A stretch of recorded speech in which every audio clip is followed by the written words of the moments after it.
Louvem-no pelos seus feitos poderosos. Louvem-no segundo a imensidão da sua grandeza. Louvem-no ao som da trombeta. Louvem-no com a lira e harpa. Louvem com tamborins e danças. Louvem com instrumentos de cordas e com flautas. Louvem-no com símbolos sonoros. Louvem-no com símbolos ressoantes. Tudo que tem vida, louve. Então, se você está aqui, você está vivo, né? Pulmão aí em dia, amém? Então, vamos louvar a Deus com tudo que nós temos, com tudo que nós somos, vamos render graças, agradecer pela semana que passou, pela semana que vai vir. Feliz que vocês estão aqui. Você vai colocar de pé.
Quero ler com vocês um versículo lá em Lucas 10, que conta a história de Marta e Maria. Então, o versículo 38 diz assim: Caminhando Jesus e os seus discípulos chegaram ao povoado, onde certa mulher chamada Marta o recebeu em sua casa. Maria, sua irmã, ficou sentada aos pés do Senhor, ouvindo-lhe a palavra. Marta, porém, estava ocupada com muito serviço, e aproximando-se dele perguntou: Senhor, não te importas? Não te importas que minha irmã tenha me deixado sozinha com o serviço? Dize-lhe que me ajude. Respondeu o Senhor: Marta, Marta. Posso ouvir Deus, dizendo suave, querendo acalentar aquele coração ansioso, agitado. Você está preocupada e inquieta com muitas coisas. Todavia, apenas uma é necessária. Maria escolheu a boa parte, e esta não lhe será retirada. O que tem de tirado da presença de Deus? É forte isso, né? A gente vive num mundo onde tudo é correria. Ai, como você tá? Tô correndo, a vida tá corrida, tô trabalhando. Mas e a boa parte? Você tem escolhido? Deus só quer a primeira parte. É você acordar: bom dia, Espírito Santo. Entrega a minha vida a Ti. Reina em mim, reina nessa casa. Entrega a sua ansiedade para Ele. Entrega o que está no teu coração. Aquela ansiedade que você não conta para ninguém. Que você chora no seu quarto, você chora no banheiro do seu trabalho. Jesus está lá. Ele está em todo canto, em todo tempo. Que você possa escolher a boa parte, porque essa não será tirada. Amém?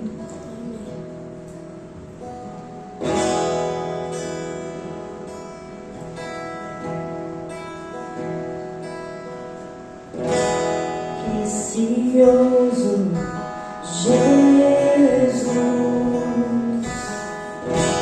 aos teus pés aqui estou. Que eu poderia te oferecer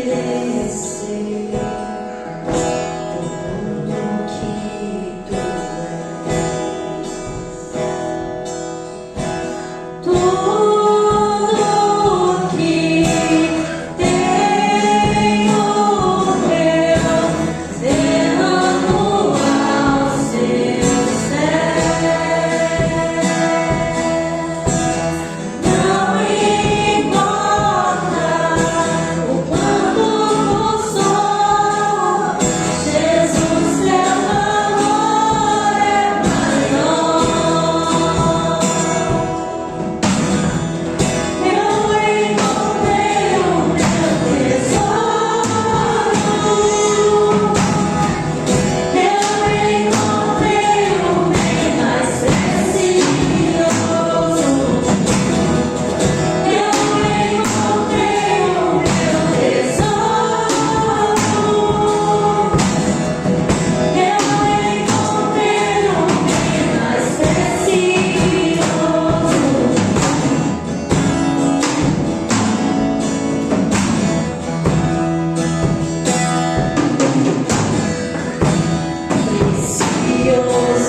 1 Pedro 5,7. Lancem sobre ele toda a sua ansiedade, porque ele tem cuidado de vocês. Tudo bem sermos como Marta, mas desde que isso não nos tire da presença do Senhor. Não precisamos ser extremistas e deixar os afazeres de casa, mas precisamos estar aos pés do Senhor e Ele tem que ser a nossa primeira escolha. Usar o amor.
sei você, mas tem dias que eu não consigo compreender o tamanho do amor de Deus.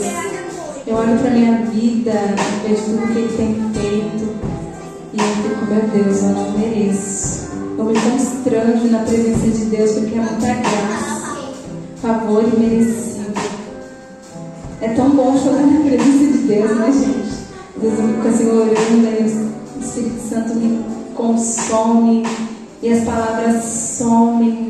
Eu só sei agradecer, agradecer, agradecer. Ousado amor.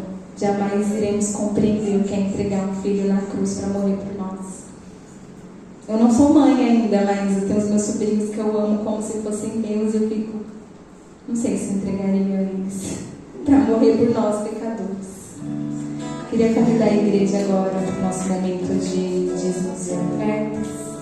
E lá em Provérbios 13, 9, 10 diz: honre o Senhor com todos os seus recursos e com os primeiros frutos de todas as suas plantações. Os seus celeiros ficarão plenamente cheios e os seus barris transbordando de vinho. De novo a gente vê Deus pedindo os primeiros frutos, né? Então tudo que você for fazer, faça primeiro para Deus, pois, né, Deus em primeiro lugar. Dízimo é uma forma de a gente retribuir tudo aquilo que Deus tem feito na nossa vida. É uma forma de honrar, de confiar, de entregar. Por mais que as circunstâncias não estejam favoráveis, Deus está ali. Na tristeza, no choro, na dor, na alegria, Ele se faz presente. O Espírito Santo, Deus não é só um arrepio, sentir a presença de Deus. Não é só isso. Deus é muito mais que isso. E Ele merece sim os nossos sacrifícios. Ele merece a nossa honra, o nosso louvor. Se você está aqui, é porque Ele existe. Se você respira, é porque Deus existe. A gente não vê o ar e a gente respira. Às vezes a gente não vê a bênção, mas ela vai chegar. Não é no nosso tempo, é no tempo de Deus. Não sejamos filhos mimados, não é mesmo? Não é no nosso tempo. Não é na força do nosso braço. É na força do nosso Deus. Amém? Então vamos louvar e entregar a Ele. Agradecer pela graça.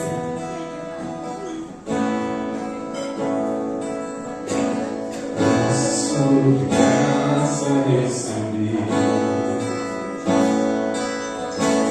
e na plenitude eu mereci. Quando a caída me encontrei, amor de Deus.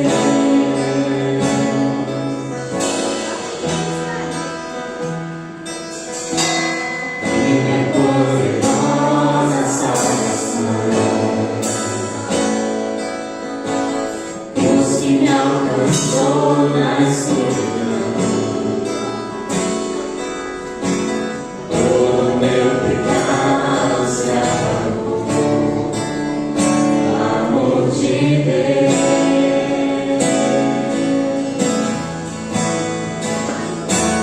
Logo eu, pobre pecador, logo eu, fraco e não dever.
Bom dia, irmãos. Graças e paz. Nós temos avisos, né? Temos 2 avisos. Chamou o Mateus primeiro. Mateus tem um aviso importante aqui para dar para os rapazes. Pode vir também, né? Você quer vir, Ellen? Vem? Com o pai, não?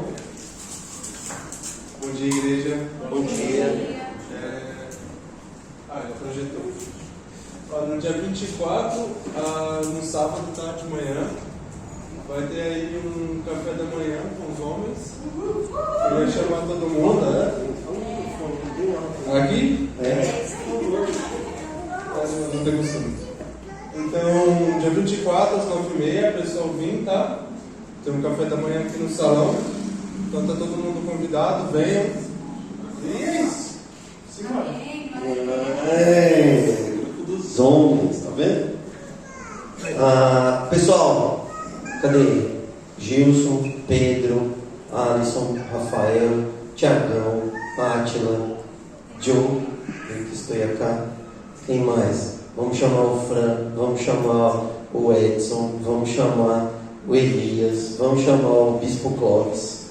Nós vamos tomar um café da manhã, bater um papo, conversa entre homens, ok? Então aí as mulheres que estão décadas à nossa frente, tá? Nós estamos iniciando a nossa corrida, então orem por nós. Não é uma disputa, é uma união para a comunhão, amém? Então a gente está bem feliz com isso, glória a Deus, viu, Mateus? Glória a Deus. Tem um outro aviso aqui também, que elas nunca ficam para trás, óbvio, né? Eu vou chamar você, Carla, não sei se você já teve uma resposta aí ou não, mas eu quero você aqui na frente. Pode vir, Carla. Por favor, das mulheres igual. Cine Mulheres, dia 17, de 5 às 18 horas, lá na casa da Tati, tá? Todos convidados. Convidadas não, convocadas, né, meninas? Por favor. Agenda, né? Por favor, é uma vez no mês, nem todo mês a gente está tendo, então vamos fazer aquele esforço, por favor. Todas vocês, vamos lá participar, assistir alguma coisa legal junto, comer uma pipoca. Depois a gente pede outra coisa, que não é todo mundo que gosta de pipoca, né? Então tá tudo certo, o importante é a gente estar junto, tá? O nosso último encontro foi lá no parque, a gente fez um café da manhã, uma caminhada, foi super gostoso, né? A gente pensou, nossa, vai ser tão difícil de caminhar até lá, mas passou muito rápido. Foi uma delícia mesmo, foi muito bom. Então agora, cine pipoca, tá bom? Todas convocadas. Cris, não, você não é convite, né? É convocação, por favor. Não preciso nem falar. Você tem que estar lá, tá? Muito bom, Carla. Parabéns. Que legal. Glória a Deus. Reforçar também, domingo que vem, Dia das Mães, então nós queremos muito a presença das mamães aqui, tá bom? Então venha, traga seu filho, seus filhos. Queridos, quero pedir para você que está com a Bíblia aí, para abrir a sua Bíblia no Evangelho de Lucas, capítulo número 18. Evangelho de Lucas, capítulo 18. Evangelho de Lucas é o terceiro livro do Novo Testamento, primeira divisão dos livros do Novo Testamento, chamado Evangelhos: Mateus, Marcos, Lucas. Lucas não andou com Jesus, mas Lucas andou com Paulo. Lucas andou com o apóstolo dos apóstolos, escreveu o seu evangelho a pedido de uma pesquisa, né, para um jovem rico chamado Teófilo, assim também como o livro de Atos. Então, uma boa leitura para você fazer é fazer a leitura do Evangelho de Lucas e logo depois ler Atos, que é o mesmo autor. Atos foi escrito por Lucas também, num segundo trabalho, uma segunda pesquisa para Teófilo. E Lucas faz uma narrativa muito precisa, porque ele faz uma pesquisa. Ele não testemunhou essas coisas, ele ouviu falar dessas coisas, ele fez viagens aos lugares para saber o que foi que aconteceu, ouvir testemunhas oculares dos fatos que ele narra, e então ele escreve. Então muitas pessoas vão dizer que o Evangelho de Lucas e o livro de Atos é como se fossem trabalhos de conclusão de curso, sabe? Quando você faz grandes pesquisas, vai procurar, né? Vai nas fontes, você vai nas pesquisas e aí você relata da maneira mais fidedigna que você puder, colocando em alguns momentos ali sua perspectiva. Mas Lucas, ele conta várias parábolas e uma delas é a que nós encontramos aqui no Evangelho de Lucas, capítulo número 18. Então, se você encontrou, acompanhe a leitura. É a parábola que nós chamamos de a parábola do fariseu e do publicano. Diz assim a palavra de Deus: há alguns que confiavam em sua própria justiça e desprezavam os outros. Jesus contou esta parábola. 2 homens subiram ao templo para orar. Um era fariseu e o outro publicano. O fariseu, em pé, orava no íntimo: Deus, eu te agradeço porque eu não sou como os outros homens, ladrões, corruptos, adúlteros, nem mesmo como este publicano. Jejuo 2 vezes por semana e dou o dízimo de tudo quanto ganho. Mas o publicano ficou à distância. Ele nem ousava olhar para o céu, mas batendo no peito dizia: Deus, tem misericórdia de mim, que sou pecador. Eu lhes digo que este homem, e não o outro, foi para casa justificado diante de Deus. Pois quem se exalta será humilhado, e quem se humilha será exaltado. Amém? Amém. Bom, vamos lá, queridos. Quantos estavam aqui no domingo passado? Levanta a mão para eu ver, por favor. Levanta a mão. Isso. Legal. Então, domingo passado nós começamos a nossa série de mensagens chamada As Parábolas de Jesus. Ok? Parábolas de Jesus. Então, nossa intenção ao analisar as parábolas é descobrir principalmente qual é a mensagem central daquela parábola, qual é o ensino principal que Jesus quer ensinar ali através daquela parábola, e também tirar algumas lições, aplicações que são de ensinos secundários que podem e devem ser retirados de cada parábola. Ok? Então, toda parábola tem quantos ensinos principais? Legal, irmãos. Muito bom, hein?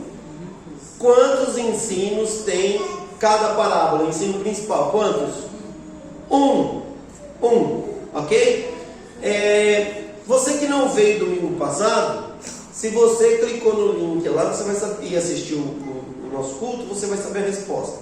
Se você não clicou e não assistiu, você vai ficar a ver navios aqui. Então o pessoal que esteve domingo passado ou que assistiu vai poder me ajudar. As parábolas, todas elas têm um único tema central. Qual é?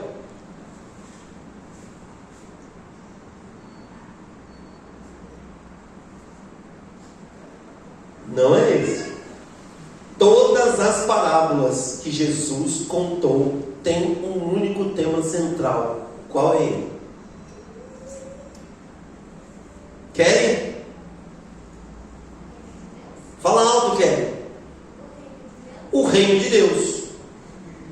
Todas as parábolas têm como tema central ensinar acerca do reino de Deus, valores, princípios, fundamentos, como funciona, qual é o caráter daqueles que pertencem a este reino. Todas as parábolas, sem exceção, falam acerca disso, do reino de Deus.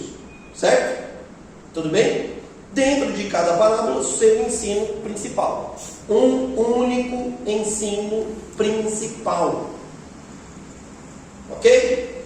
Então a pergunta aqui para vocês, e aí quem não veio domingo passado, e provavelmente domingo que vem vai ter menos pessoas ainda, porque o nosso objetivo é trocar ideias, fazer aqui como se fosse um bate-papo ou uma sala de aula, para a gente poder aprender junto, tirar dúvidas, e aí eu vou forçando vocês, que nem eu forcei a Kelly, que sabia a resposta, mas não fala, porque a gente tem medo de falar, né? E a gente não deveria, porque a igreja é um dos poucos lugares que dá voz às pessoas.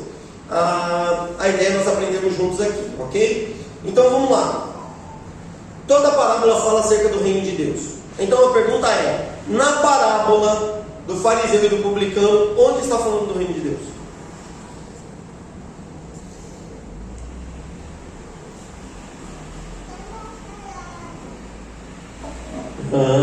Olha que legal, o pessoal fala, verdade, né? Porque na parábola do fariseu e do publicano, a expressão reino de Deus não aparece.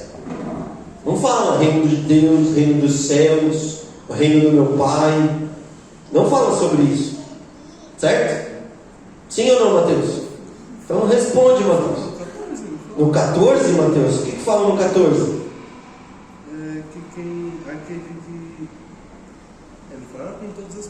Não fala com todas as palavras. Então fala com quais palavras, Mateus? Vamos lá, meu querido. Não tem medo. Você veio aqui e desafiou todos os homens a vir tomar café da manhã. Ele falou que aquele que se exalta será humilhado. Aquele que se exalta será humilhado. Então ele não vai herdar o reino de Deus. Olha só. E aquele que se humilha será exaltado. Será exaltado onde? Quando? No reino de Deus. No reino de Deus. Perfeito, Mateus. Nota 9,5 para você. Convicção vale muito. Né? Então olha só, gente. Quando a gente vê Jesus concluindo sua mensagem, ele fala daquele momento onde haverá humilhação e também onde haverá exaltação. Jesus não está falando aqui de uma glória terrena, de um reconhecimento humano e terreno. Jesus está falando acerca do reino de Deus, onde Deus julgará a todos, e aqueles que se humilharem diante do Senhor, reconhecendo quem eles são, serão exaltados. E aqueles que se orgulharam, se exaltaram diante das pessoas por quem eles são, serão humilhados, porque diante de Deus nós somos uma coisa só: pecadores. A única coisa que distingue nós dos outros, ou uns dos outros, é quais são os pecadores que confessaram, arrependidos, clamando por misericórdia, e quem foi que ficou batendo no peito, se achando melhor do que o outro, e por causa disso não recebe de Deus nada, absolutamente nada. Ok? Então aqui a gente tem o reino de Deus. Tranquilo? Sim ou não? Sim. Ótimo, então. E qual é a mensagem principal do texto? A gente identificou onde a parábola está falando sobre o reino de Deus. Agora nós precisamos entender qual é a mensagem principal desse texto, desta parábola. O que Jesus está querendo ensinar diante dessa parábola? Com essa, vamos usar a expressão da semana passada, com essa indireta que Jesus está jogando aqui. Porque o texto é bem claro, né? Não posso falar muito, senão vou dar resposta. Então, como bom professor, eu preciso provocá-los aqui. Então, eu quero provocá-los, meus queridos. O que Jesus queria ensinar com essa parábola? Desculpa? Que é melhor se humilhar. preciso que você seja um pouco mais... E aqui não serão só flores também? Você está lendo bem, você deu uma... Só flores. Vamos ser... Jesus já deu uma indireta, vamos ser diretos agora, tá bom? Vamos lá. O que Jesus está querendo ensinar com essa parábola aqui?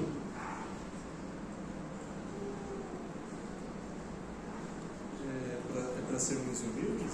Para sermos humildes. Esse é um ensino secundário. A parábola vai ensinar isso. Nós precisamos ser humildes. Ide, quer falar, Ide? Ou não? A Ide estava me olhando com a cara falando, não me chama, não me chama. Aline, o que você acha? Também não quer falar, né? Agora ninguém quer falar, né? Tem que ser decidido e de palavra. Tem que ser decidido. Seu Valdomiro é daquele cara que chega no barco assim, sabe? Jet ski, pula no barco e já quer. É isso aí, seu Valdomiro. Eu gosto de gente convicta. Fala o que pensa, seu Valdomiro, tá tudo certo. É, isso aí. De palavra, né, seu Valdomiro? Queridos, a mensagem principal do texto aqui, Jesus está falando sobre justificação. Jesus está ensinando quem é que é justificado diante de Deus e quem não é justificado diante de Deus. O ensino principal de Jesus aqui nessa parábola é sobre quem é justificado. Como uma pessoa é justificada diante de Deus. Tanto que quando Jesus começa o texto, Lucas vai dizer assim, né? Há alguns, versículo 9, que confiavam em sua própria justiça e desprezavam os outros. Jesus contou esta parábola. Então o que Jesus está falando assim? O que Lucas está dizendo?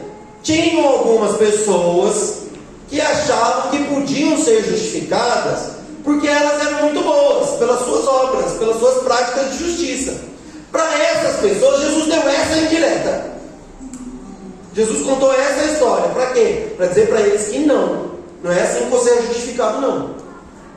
Você não pode ser justificado pelas suas obras de justiça, para você que confia nas suas próprias obras, para você que acha que pelo que você faz, Deus vai olhar para você e dizer assim, muito bom, você é uma ótima pessoa, uma excelente pessoa, então por causa disso você está justificado.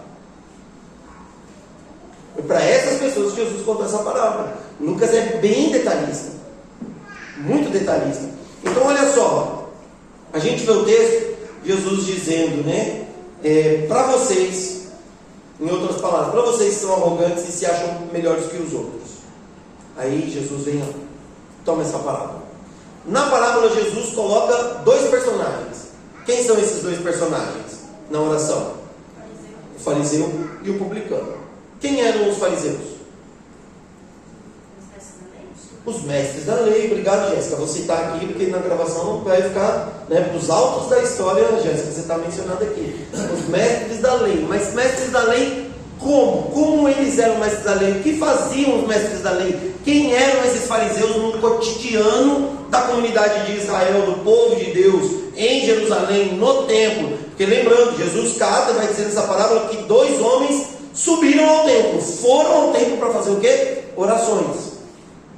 Os dois foram fazer orações. Um era fariseu, o outro era publicano.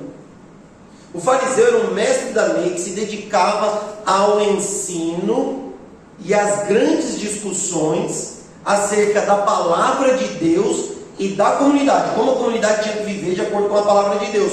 E o foco deles era a tradição oral das Escrituras.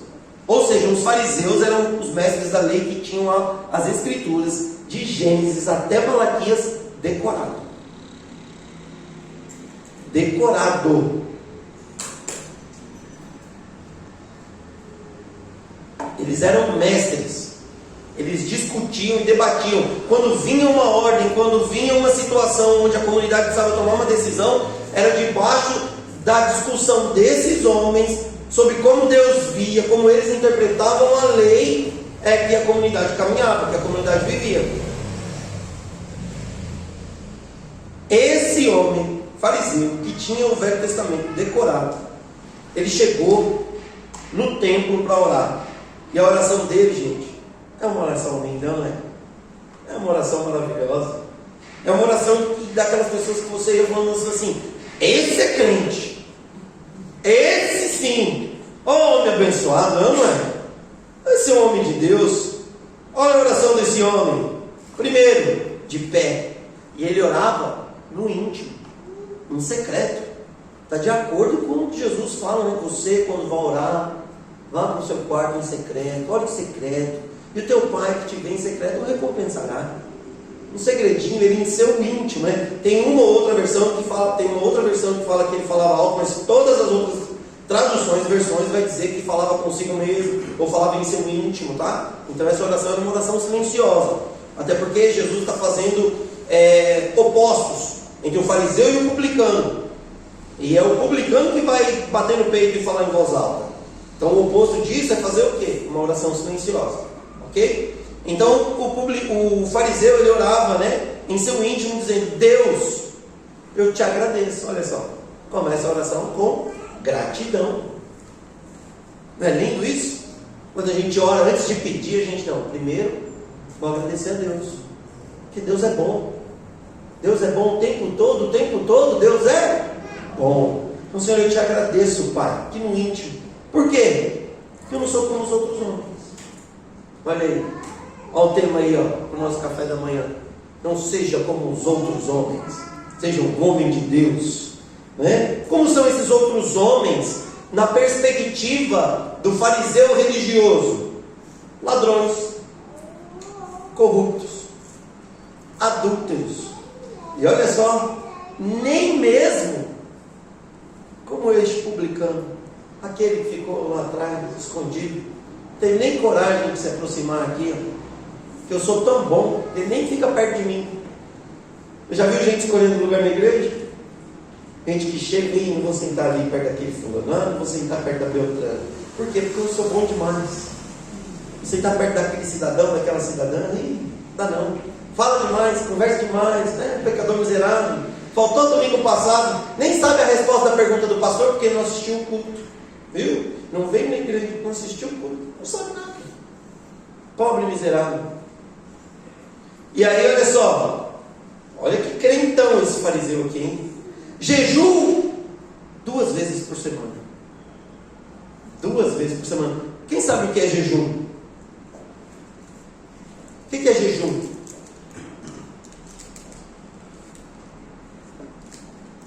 Fala, Alisson. Nem ficar fofocando com a esposa não, irmão. É falar com o seu pastor aqui. Soprado? Soprado que é um sacrifício.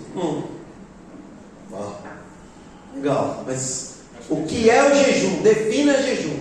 É você, para mim, no meu entendimento, é você tirar um tempo para você realmente sacrificar aquelas horas de algo que você goste muito, você se abster daquilo para procurar intimidade com Deus, ter tempo com Deus, se aproximar de Deus. Perfeito. É quando nós nos abstemos de algo e esse algo precisa ser alimento. Tá bom? Alimento. Algo que vai nutrir o nosso corpo. Nós nos abstemos daquilo.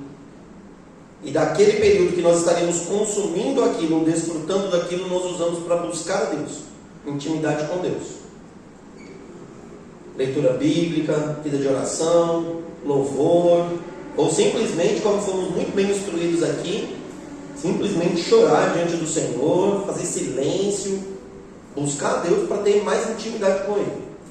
Jejum não é dieta, tá bom?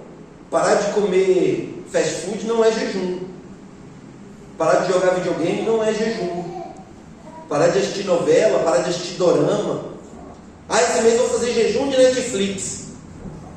Isso não é jejum. Tá bom? Esse mês eu não vou usar óculos. Isso não é jejum. Ok? Tem gente que confunde jejum com dieta. Está chegando o Natal aí, eu vou fazer jejum. É abandonar algo, se abster de alimento, aquilo que é nutrir o nosso físico, para buscar Deus, porque isso vai alimentar o nosso espírito. As palavras de Hernandes Dias Lopes, jejum é quando a gente reconhece que precisa mais de Deus do que de pão. Então nós buscamos ao Senhor. Esse religioso fariseu, na parábola de Jesus, fazia isso 2 vezes por semana. Quantas vezes você jejua por ano? Por ano. Estou abrindo o leque assim, gigantesco para mostrar o quanto você e eu estamos longe das práticas religiosas que esse fariseu da parábola de Jesus, que Jesus está contando, fazia. Jejuava 2 vezes por semana. E além disso, a parte que todo pastor ama, toda igreja fica feliz, ministério de louvor que está precisando aí de cabos novos, caixas novas, aí, microfones que não desligam, né? Que a gente quer reformar a fachada, quer pintar os muros, quer refazer a calçada. E dá o dízimo de tudo quanto ganho. Ó, que maravilha! Dá o dízimo de tudo quanto ganha. Quer dizer que ele dá o dízimo das férias, dá o dízimo do 13º, ele dá o dízimo da hora extra, ele dá o dízimo de um abono que entra, ele dá o dízimo de tudo. Então esse cara, ele é um religioso, nas palavras de Jesus, na parábola que Jesus está contando, que ele é uma pessoa religiosa, mas que pratica, assim, fielmente o que ele entende, como ele discerne a palavra de Deus, o que a palavra de Deus exige dele. Já o publicano ficou à distância. Aí a pergunta óbvia é: quem é o publicano? O que é um publicano? Nós falamos sobre o fariseu, que é o fariseu. Agora o publicano, o segundo personagem da parábola de Jesus. O que é um publicano? Oi? Cobrador de impostos. Muito bem, muito bem. Cobrador de impostos. Tem uma outra informação importante acerca do publicano cobrador de impostos. Quem eram os publicanos? Em sua imensa maioria.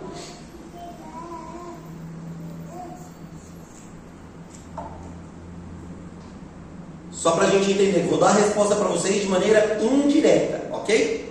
Na parábola que Jesus está contando, onde esses homens estão orando? No templo. Se ele está no templo, ele era judeu. Então esse publicano aqui é igualzinho Mateus. Ele é um judeu cobrador de impostos. Ele é um judeu que trabalha para o Império Romano, cobrando, extorquindo, explorando o seu próprio povo, que está vivendo como escravo diante do Império Romano. Um traidor lazarento, desgraçado, maldito. No nosso vocabulário popular, um Judas, um traidor.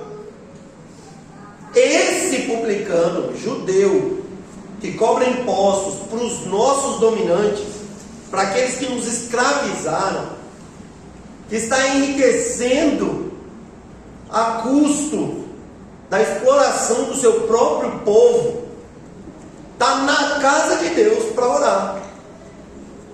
E esse cara orando, ele não tem coragem de se aproximar do judeu ou do fariseu, e ele simplesmente nem ousava olhar para o céu. Ou seja, ele não se achava digno nem mesmo de olhar para onde nós temos como local da habitação de Deus. Já se sentiu assim? Envergonhado? Não digno? Já se sentiu assim? Desprezível? Já se sentiu assim? Suja diante de Deus, ao ponto de dizer assim: Senhor, eu não mereço nada do Senhor. Senhor, eu não sou ninguém. Senhor, eu não tenho nada nas minhas mãos, e tudo que eu tenho é lixo diante do Senhor, porque eu sei quem eu sou. É esse publicano. E ele bate no peito e ele clama a Deus por uma coisa só: misericórdia. Deus, tem misericórdia de mim, que sou um pecador, porque sou um pecador. A pergunta é: o que é misericórdia?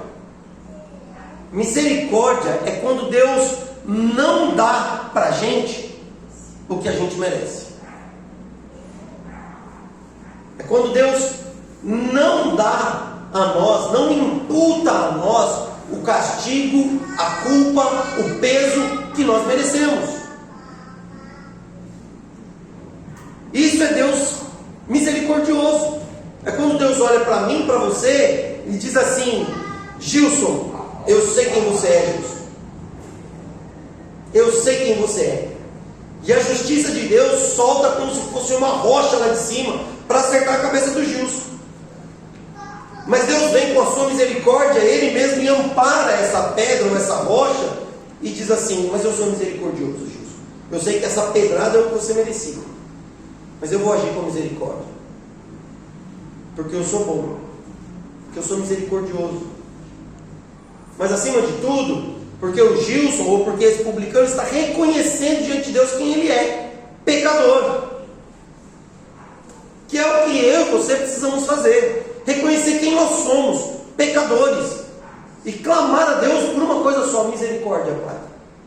Misericórdia, Deus. Então essa teologia aí, que fica dizendo para mim, para você, que nós somos dignos, que nós somos bons, que nós merecemos A, que nós merecemos B, porque pelos nossos esforços Deus vai nos recompensar. Isso tudo, gente, não é bíblico. Esse negócio de bater no peito e dizer eu sou bom, eu dou o dízimo, eu louvo, eu jejuo, porque eu faço oração, porque eu não sou igual aquele pobre, miserável, pecador desgraçado lá. Se fulano está daquele jeito é porque alguma coisa de errado tem na vida dele. Mas quem é que não tem algo de errado na vida? Tem gente que se acha tão bom que quando lê o texto onde a mulher pega em adultério é colocada diante de Jesus para ser apedrejada, tem gente que pensa: se eu tivesse lá eu tinha dado a pedrada. Eu sou justo, eu sou bom, eu não tenho erro nenhum não. Tem gente que se acha melhor que Jesus. Tem gente que vem pregando e ensinando o Evangelho que não leva as pessoas a clamar por misericórdia, mas que ensinam as pessoas a se colocarem diante de Deus com o direito de exigir algo de Deus. Não temos nenhum direito de exigir nada de Deus. Pela graça de Deus, nós temos a possibilidade de clamar por misericórdia, porque Cristo foi à cruz em nosso favor, em nosso lugar. Nós temos a possibilidade de dizer: Deus, por favor, em nome de Jesus, tem misericórdia de mim. Porque Jesus vai contar essa parábola e vai dizer assim: eu lhes asseguro, eu lhes digo, versículo 14, que este homem, quem? O publicano, e não o outro, foi para casa justificado diante de Deus. Pergunta de seminário aqui para você: o que é justificação?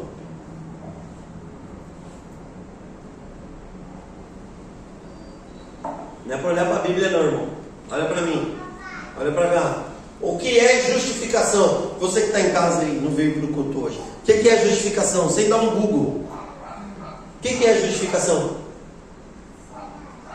Justificação é quando Deus olha para nós e nos vê justificados, justos, por causa da obra de Cristo em nosso favor.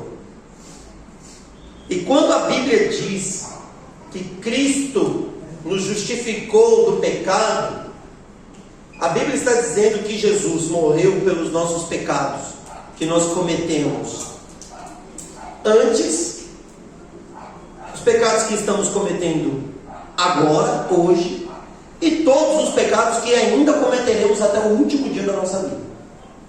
Isso é justificação. Cristo nos justificou por meio da cruz, do seu sacrifício, de todos os nossos pecados. Os pecados do Dinho, quando o Dinho ainda nem tinha confessado Jesus, os pecados do Dinho de hoje, e os pecados do Dinho até os 89 anos, que é mais ou menos até onde eu acho que eu vou viver bem consciente, tá bom? Mas se o Senhor quiser me dar mais, Pai, eu recebo. Olha só, gente, por que é importante falar isso aqui? Porque existem pessoas que acham que é possível perder a salvação, ok? Existem pessoas que acreditam que é possível perder a salvação. Eu vou dizer para você o que a Bíblia diz. A Bíblia diz que quando nós confessamos a Cristo Jesus, nós somos salvos. As palavras do apóstolo Paulo, nós fomos resgatados do reino das trevas para o reino do seu Filho amado Cristo Jesus. A Bíblia diz que o Espírito Santo de Deus vem morar em nós. O apóstolo João vai dizer na primeira carta dele, capítulo 5, versículos 17 a 19, que ele escreve essas coisas para que nós, que cremos no nome do Filho dele, em Jesus, tenhamos a certeza de que fomos perdoados. Ele vai dizer assim: escrevi-lhes essas coisas para que vocês tenham certeza que têm a vida eterna. E a palavra de Deus vai dizer que o nosso nome está escrito no livro da vida, no livro do Cordeiro. Então não tem como você ser salvo e perder a salvação. Ok? Estava conversando com uma pessoa ontem e falei para a pessoa assim: irmão, presta atenção. Segundo a Bíblia, você vai terminar a corrida. Não sei se seu carro vai passar na linha de chegada lá bonitão, né? Sem o motor tá batendo nem nada, né? A pintura intacta, motor funcionando bonitinho, ou se você vai chegar guinchado porque capotou o carro na rodovia. Mas você vai chegar, está salvo. Por quê? Porque a maioria das pessoas confundem o processo de santificação com o processo de salvação. Santificação é como nós vivemos nossa vida diante de Deus, com Deus e com a comunidade. Quem nós somos. Salvação, ela acontece no ato que nós aceitamos Jesus como Senhor e Salvador. Porque Cristo nos justifica de todo pecado. O sangue de Jesus nos purifica de todo pecado. Não existe meio salvo, meio perdido, meio condenado. Não tem muro entre o céu e o inferno que as pessoas estão andando ou sentadas decidindo para que lado eu vou. Ou você é salvo ou você não é salvo. Deu para entender isso? Então a palavra aqui que Jesus está ensinando, ele está falando sobre o direito ao reino dos céus. De quem é o direito ao reino dos céus? Aquele que se humilha diante do Senhor e assume que é pecador e que precisa da misericórdia de Deus. E essa misericórdia nos foi dada, derramada por meio de Cristo Jesus. Sem Cristo Jesus não há misericórdia. Sem Cristo Jesus não há salvação. Só há humilhação, só há condenação. Esse exaltado é salvação. Não é ser engrandecido, se tornar um ídolo diante da comunidade. Não é ser uma pessoa que quando você passa as pessoas aplaudem. Não é isso não. Até porque se você for fiel a Deus, as pessoas que estão aplaudindo você na sua frente estão jogando pedra quando você vira as costas. Tome muito cuidado se você busca pelo aplauso das pessoas. Então, meus amados irmãos, quando Jesus conta essa parábola, nós precisamos entender que Jesus também está nos ensinando uma mensagem de esperança. Uma mensagem de esperança. Misericórdia para todos. O reino de Deus é um reino de esperança. Deus é misericordioso e acolhedor. Lembre-se disso. Deus é Deus de misericórdia. O nosso Deus nos oferece perdão, favor, reconciliação, vida nova, apesar de quem nós somos, apesar do que nós fazemos, apesar de como nós agimos, apesar de como nós pensamos, apesar de nós praticarmos coisas diferentes do que a nossa fé pede para nós praticarmos e viver. Você falha, eu falho. Isso nos faz sentir indignos. Isso muitas vezes faz a gente querer se condenar quando Deus está oferecendo misericórdia. Então tem esperança. Se Deus, na parábola que Jesus contou aqui, está oferecendo misericórdia para um publicano, um judeu que explorava o seu próprio povo, cobrando impostos, vai estar lá no templo, batendo no peito e só clamando por misericórdia, e Jesus está dizendo que esse homem encontrou justificação, então eu tenho certeza que você e eu também podemos. Outro ensino importante para a gente aqui é que humildade é muito importante. Humildade, na verdade, é caminho de transformação. Não tenha a arrogância ou a prepotência de bater no teu peito ou de dizer para Deus em silêncio que você é uma pessoa boa. Deus sabe quem você é. Deus sabe quem você é. Deus sabe o que você passa. Deus sabe como você reage diante das circunstâncias que vêm para tirar você do seu eixo, para desequilibrar você, para fazer com que você negue Deus, para fazer com que você traia as convicções e a fé que você tem, para fazer com que você minta, roube, xingue, que você queira o seu mal, o mal do próximo. Deus sabe de tudo isso, então seja humilde. Por que ser arrogante diante de um Deus que conhece o nosso coração? Não faz o menor sentido. Não faz o menor sentido. Se coloque diante de Deus e fala: Senhor, tem misericórdia de mim, eu reconheço. Eu sou pecador. Sou pecadora. Tenho problemas, preciso da sua ajuda, Pai. Me ajuda, me socorre, Senhor. O Senhor conhece as minhas lutas, sabe quantas derrotas eu tenho acumulado. O Senhor conhece a pilha de destroços que eu tenho juntado na parte de trás do terreno.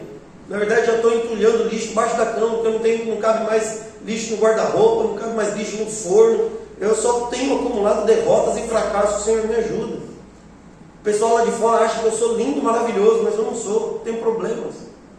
Assuma diante do Senhor, seja humilde. Reconheça: Senhor, me ajude. Por quê? Porque eu sou uma pecadora, porque eu sou um pecador. Preciso da sua misericórdia. Porque senão, gente, você não vai viver transformação. E outro sinal que a gente precisa entender aí, gente, essa mensagem de esperança de Jesus para nós através dessa parábola, é que mudança é possível. Mudar é possível. Todos nós podemos mudar. Todos nós podemos viver essa mudança no cotidiano. Primeiro aqui no nosso coração, depois no dia a dia. As pessoas vão ver a nossa mudança, vão ver a nossa transformação antes de ouvir o que a gente fala. Muitos de nós estamos preocupados com o nosso discurso, com a nossa fala, mas aqui dentro não tem transformação. Isso pode e deve acontecer. Tem gente que fica extremamente preocupada com o que as pessoas pensam a seu respeito, e aí elas constroem uma imagem. E hoje o que mais oferece ferramenta para definição de imagem são as redes sociais. As pessoas vivem uma vida digital, uma vida online que ela é maravilhosa. A pessoa que sabe pintar, a pessoa que faz caminhada, a pessoa que pratica esporte, a pessoa que faz dança, uma pessoa que faz artes marciais, uma pessoa que cuida da família, uma pessoa que ama os filhos, uma pessoa que busca pela saúde, uma pessoa que busca a Deus, uma pessoa que ama o Senhor, uma pessoa que louva a Deus. Mas quando está off, sabe aquele negócio quando você junta assim: cala a boca aí que nós vamos fazer uma foto, sorri. Puxa vida, será que a gente podia colocar essa legenda? Todo mundo sorrindo, fala assim, demorou, e aí você escreve na legenda, né? Demorou 5 minutos para fazer esse bando calar a boca, para todo mundo olhar para a foto. Fulano deu mais trabalho, eu queria ter tirado o cidadão da foto, porque não calava a boca, porque não sorria. Toda hora que ia tirar a foto, olhava para baixo, fazia careta. Quantas vezes? Se você é da época da Carla, você deve ter álbum de fotografia em casa, daquelas que tem a data em dourado assim, no canto, né? A data e o número da foto. Quantas fotos daquelas você olha assim e fala: meu, fulano está olhando para o chão, o outro está batendo na cabeça, o outro fez chifrinho, metade da foto tem um flash branco assim, né? Parece que a lua estava entrando na foto assim, para aparecer na foto também. Você revelou, né? Só dava para ver as fotos depois que revelava. Mas assim, se eu soubesse que eu tinha revelado essa foto, nunca. Por quê? Porque fulano não está olhando, Beltrano não está sorrindo, o ciclano está com o olho vermelho, parece um lobisomem. Mas eram as fotos reais, né? Eram as fotos reais. Hoje em dia, a maioria das fotos nossas, difícil. Você quer ver se uma pessoa ficar brava, é você tirar uma foto da pessoa fazendo alguma coisa. Você tirou uma foto minha, eu nem sabia. Não vai postar isso, hein? Por quê? Porque eu não estava olhando para a foto, porque eu não fiz pose, porque eu não levantei o pezinho, porque eu não sorri, porque eu não fiz isso, porque eu não fiz biquinho. e a gente não muda. Por quê? Porque se a gente postar uma foto feliz, isso pra gente é o suficiente, mesmo tendo um coração triste. Se a gente postar um versículo bíblico, é muito bom, mesmo que eu não saiba o que esse versículo significa. Porque eu postar um louvor é lindo, maravilhoso, porque um monte de gente gosta dessa música, mas eu nem sei o que essa música quer dizer. Eu não canto para Jesus. Na verdade, se você for olhar lá na minha playlist, lá tem 2 louvores, o resto é só pagode, samba e tem até funk. Deus sabe quem você é. E não adianta, gente. Deus espera de nós mudança. Eu até pensei aqui, o que seria o ideal? O que seria o cristão ideal? Pensei comigo, o cristão ideal seria aquele que vai no templo, vai na igreja, bate no peito e fala assim: Deus, tem misericórdia de mim que sou pecador. Eu sei, Senhor, que eu leio a Bíblia todos os dias, que eu dou o dízimo de tudo quanto eu ganho, que eu jejuo 2 vezes por semana. E tem misericórdia de mim, Pai, porque eu sou pecador. Mas isso tudo, gente, tem a ver com o processo de mudança, de santificação. Enquanto a gente se aproxima de Deus, a gente faz o que a gente sabe que Deus espera que nós façamos. Mas não adianta eu vir aqui dar uma lista de tarefas para você fazer, que você é capaz de fazer tudo isso e se orgulhar disso. É igual a humildade. E humildade é uma coisa difícil, gente, porque quando você acha que você é humilde, pronto, já perdeu a humildade. Entendeu? Quando você fala assim: olha, como eu sou humilde, perdeu a humildade, já virou arrogante. Então a pessoa que é humilde, que busca por mudança, que crê numa mensagem de esperança, ela busca a vida com Deus, porque sabe que Deus no momento certo vai exaltar, e esse momento certo não é aqui, é na glória. Então você não vai fazer A ou B porque alguém está mandando, você vai fazer A a B, você vai fazer de A a Z porque você entende que sua vida com Deus pede isso. Tem gente que sabe que se não ler a Bíblia todos os dias, vai se afastar de Deus. Tem gente que sabe que se não ler a Bíblia uma vez por semana, sua fé esfria. Então é você que sabe qual é, ou quais são os passos no relacionamento que você precisa dar com Deus. Não sou eu, não é o pastor. Esses livros aí, 7 passos para ter vida com Deus, 12 princípios para você ser uma pessoa abençoada. Isso aí, gente, é autoajuda, coaching, isso é outra coisa. Não é evangelho, porque o evangelho é vida. E o que tem na vida do Alisson de transformação não é a mesma coisa da minha. Como é que está a sua vida diante de Deus? Quando você vai ao templo para orar, quando você bate no peito diante de Deus, quando você ora no seu íntimo, quando você clama por misericórdia, o que você precisa de Deus? Porque o reino de Deus é para aquele que reconhece quem Deus é e quem Ele é. Quem Deus é? Soberano, Criador. Quem eu sou? Miserável pecador, preciso de perdão. E se não for por Deus, eu não tenho nada disso. Não importa quem eu seja, porque se você bater no peito e você achar que é bom, que você acha que você é melhor do que as outras pessoas por causa do que você faz, essa indireta de Jesus é para você. Para você que se acha bom demais, porque faz parte do louvor, porque prega, porque dá aula, porque evangeliza, porque visita, porque dá o dízimo, porque tem vida de oração, porque jejua. Para você que acha que é bom demais por causa disso, Jesus está dizendo: você vai ser humilhado. Você vai ser humilhado. Então, reconheçamos quem nós somos, quem Deus é, e tenhamos esperança que se nós formos até Jesus, nós o encontraremos. Amém? Vamos nos colocar de pé, vamos orar mais uma vez?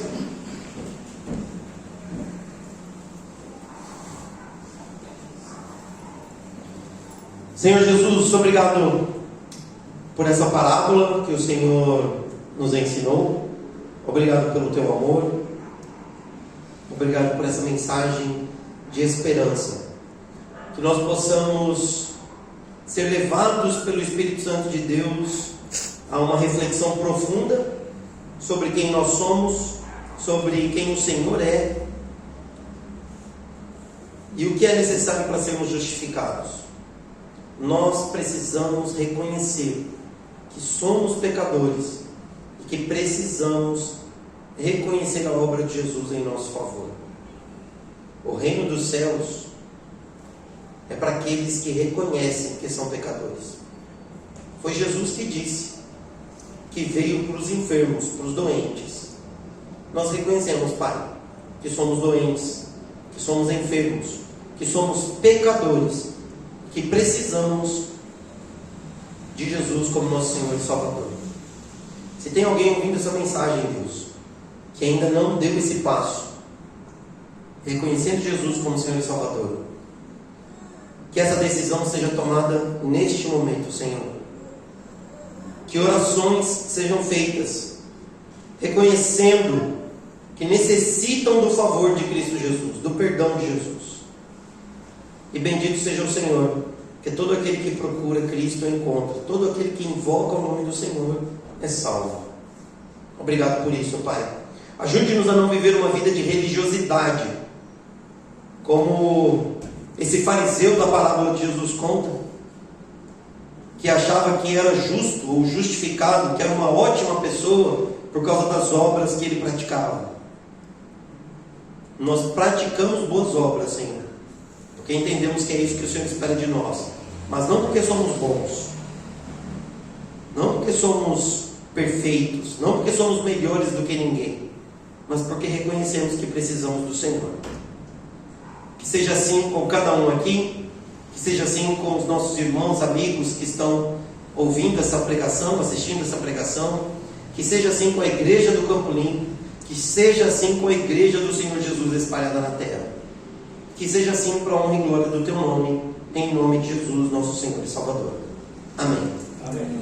Amém? Podemos erguer